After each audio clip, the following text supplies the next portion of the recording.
பத்திரிகையாளர் திரு கார்த்திகேயன் இணைந்திருக்கிறார். வணக்கம் திரு கார்த்திகேயன். பாம்பன் புதிய பாலத்தோடு சேர்ந்து அரசியல் ரீதியாக பிரதமருடைய வருகை எப்படி பார்க்குறீங்க? ஏன்னா பிரதமர் தமிழ்நாட்டுக்கு வந்துட்டு போகிறார். ஏற்கனவே அதிமுக பாஜக கூட்டணி பற்றின பேச்சுவார்த்தைகளாக பேசப்பட்டு வரக்கூடிய சூழலில் பிரதமருடைய இந்த வருகை எந்த அளவுக்கு முக்கியத்துவமானதுன்னு பார்க்குறீங்க? இல்லை, பிரதமருடைய வருகையால் ஒரு பொலிட்டிக்கல் சேஞ்ச் வரும்ன்ற நம்பிக்கை இல்லை எனக்கு.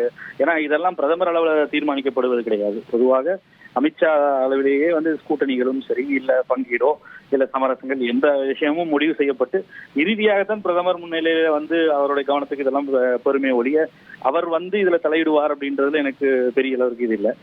இன்னொன்னு, நான் கேள்விப்பட்ட வரைக்கும் இன்றைய அவருடைய வருகையின் போது ராமேஸ்வரத்துல அதிமுக தலைவர்களுக்கு எந்த ஒரு அப்பாயின்மெண்ட்டோ இல்லை அவர்களுக்கு அழைப்போ எதுவும் இல்லாததான், அப்படி இல்லாத போலதான் நான் கேள்விப்படுறேன். அவர்களுக்கு அவர்கள் முயற்சி செய்ததாகவும், ஆனால் எந்த தரப்புக்கும் அவர்கள் பாஜக தரப்புல இருந்து தேசிய தலைமையிலிருந்து என்கேஜ் பண்ணுவதற்கு அவங்க தயாரா இல்லை அப்படின்ற முறையில தான் நான் கேள்விப்படுகிறேன். அது எடப்பாடி பழனிசாமி ஆகட்டும், ஓபிஎஸ் ஆகட்டும், இல்லை எந்த தரப்பும் அவர்களுக்கு அப்பாயின்மெண்ட் கொடுக்கப்படவில்லை, சந்திப்பதற்கான அனுமதி கொடுக்கப்படவில்லை பிரதமரோடு அப்படின்றது போல ஒரு செய்தி வந்து கொண்டிருக்கிறது.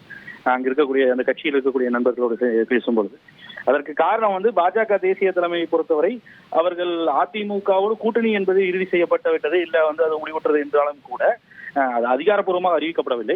ஆனாலும் கூட அவர்களுக்கு ஒரு முக்கியமான போன் ஆஃப் கன்டென்ஷன் என்னன்னா, அவர்கள் ஒரு ஒன்றுபட்ட அதிமுகவாக களம் காண வேண்டும் பாஜகவோடு இணைந்து 2026 சட்டமன்ற தேர்தல் என்பதில் அமித்ஷா அவர்கள் உறுதியாக இருப்பதாகவும், அதற்கு இதுவரை செவிசாய்க்காமல் எடப்பாடி பழனிசாமி காலம் தாழ்த்தி வருவதால் பாஜகவின் ஒரு அதிருப்தியின் காரணமாகத்தான் இன்று ராமேஸ்வரத்தின் பிரதமர் வருகையின் பொழுது அவர்களுக்கு அப்பாயின்மெண்ட் மறுக்கப்பட்டதாகவும் சில செய்திகள்லாம் வண்ணம் இருக்கிறது. அங்க இருக்கக்கூடிய நண்பர்களோடு நம்ம பேசும் பொழுது நமக்கு தெரியக்கூடிய செய்தியாக இருக்கிறது. அதனால இந்த விசிட்ல பெரிய அவுட்கம் வராது. பாஜக தரப்பு ஏற்கனவே ஒரு அல்டிமேட்டம் டிஎம்கே கொடுத்துட்டாங்க. அவர்கள் ஒன்றுபட்ட அதிமுக சந்திக்கும் பொழுதுதான், தேர்தலை சந்திக்கும் பொழுதுதான் திமுக தலைமையிலான இந்தியா கூட்டணிக்கு 2026 சட்டமன்ற தேர்தல் ஒரு பெரிய சேலஞ்சாக இருக்கும். பிளவுபட்ட, அதாவது பாஜக மீண்டும் அதிமுக ஒன்றிணையாமல் ஒரு என்டிஏக்குள் இவர்கள் இருப்பதனால் ஒரு பெரிய அளவிற்கு ஒரு பலம் கிடைக்காது.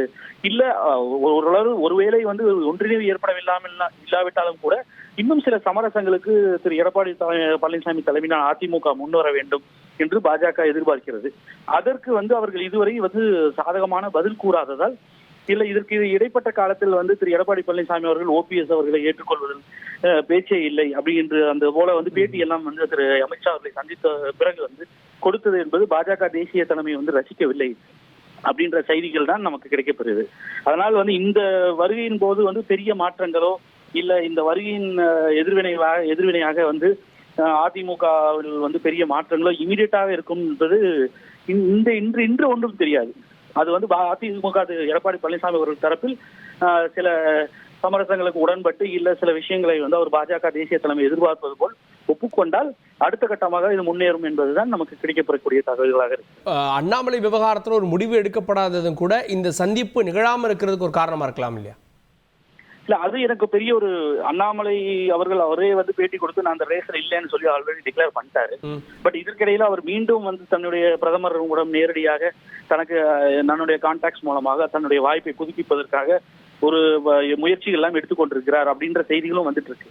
ஆனால் எதுவாக இருந்தாலும் சரி, வரக்கூடிய 2026 சட்டமன்ற தேர்தல் கட்சி நிலைமை பிரதானமாக பாஜக தேசிய தலைமை கருதுமே ஒழிய, இல்ல கூட்டணி நிலைமை பிரதானம் என்று கருதுமே ஒழிய, ஒரு தனிப்பட்ட ஒரு நபரை பாஜக தேசிய மாநில தலைவராக முன்னிறுத்துவதற்காக மீண்டும் கூட்டணி அல்லது கட்சியினுடைய அது போன்ற விஷயங்களில் சமரசம் செய்து கொள்ள தேசிய தலைமை முன்வராது. ஏற்கனவே அது ஒரு பரிசோதனை முயற்சியாக 2024 பாராளுமன்ற தேர்தலுக்கு முன்பு ஒரு முயற்சி எடுத்து பெரிய ஒரு பின்னடைவை சந்தித்திருக்கிறது. இன்னைக்கு மெஜாரிட்டி இல்லாத பாஜக அரசாக டெல்லியில் இருப்பதற்கு ஒரு முக்கிய காரணம் தமிழகத்திலும் சரி, மகாராஷ்டிரா எப்படி முக்கியமோ அதே போல தமிழக உத்தரப்பிரதேஷ் போல தமிழ்நாட்டிலும் சரி ஒரு 40 சீட்டுகள் இந்தியா கூட்டணிக்கு போனது பெரிய ஒரு பின்னடைவாக பார்க்கிறார்கள் பாஜக.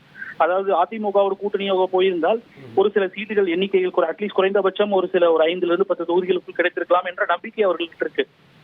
ஏற்கனவே இருந்த நம்பிக்கை தான்.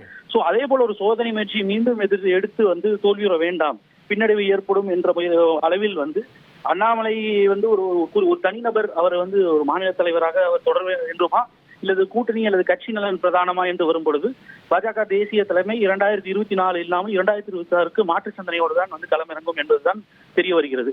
இதுல வந்து நயினார் நாகேந்திரன் போன்றவர்கள் பேரெல்லாம் வந்து பிரதானமாக பேசப்படுகிறது அடுத்த மாநில தலைவர் அப்படின்ற முறையில. ஆனால் அதற்கான ஒரு தெளிவு என்பது ஒரு சில நாட்கள், ஒரு 2-3 நாட்களில் பிறக்கும். ஒரு 9ஆம் தேதினு சொல்லிட்டு இருக்காங்க, அதற்குள் வந்து தெரிந்துவிடும் என்று. பட் இந்த இடைப்பட்ட காலத்தில் கூட அண்ணாமலை தனக்கான முயற்சி, எல்லா அரசியல் தலைவரும் செய்வதுதான், தனக்கான முயற்சிகளை எடுத்து ஒரு தன்னுடைய தேசிய தலைமையில தனக்கு இருக்கக்கூடிய கான்ட்ராக்டை பயன்படுத்தி முயற்சிகள் எடுப்பார்கள். அவரும் இயங்கி இருக்கார். ஆனால் அதுக்கெல்லாம் தீர்வு வந்து இன்று வராது என்று நான் நினைக்கிறேன். பிரதமருடைய வருகையின் போது தீர்வு ஏற்படாது. அதெல்லாம் டெல்லியில் வந்து அமித்ஷா அவர்கள் தான் முடிவு செய்வார் என்றுதான் நான் நினைக்கிறேன். நன்றி திரு கார்த்திகேயன், இணைந்து உங்களுடைய பார்வைகளை முன்வைத்ததற்கு நன்றி. அரசியல் ரீதியாக இந்த சந்திப்பில் எந்த பெரிய மாற்றங்களும் இருக்காது அப்படின்னீங்க. ஆனால் இந்த சந்திப்பு நிகழாமல் இருக்கிறது கூட பல அரசியல் செய்திகளை ஏற்படுத்தியிருக்கு. தொடர்ந்து பிரதமருடைய நிகழ்ச்சிகளையும் இதில் ஏதாவது அரசியல் காரணங்கள் இருக்கா அப்படின்றதையும் பார்க்கலாம். செய்திகளை உடனுக்குடன் தெரிந்து கொள்ள உடனே சப்ஸ்கிரைப் பண்ணுங்க.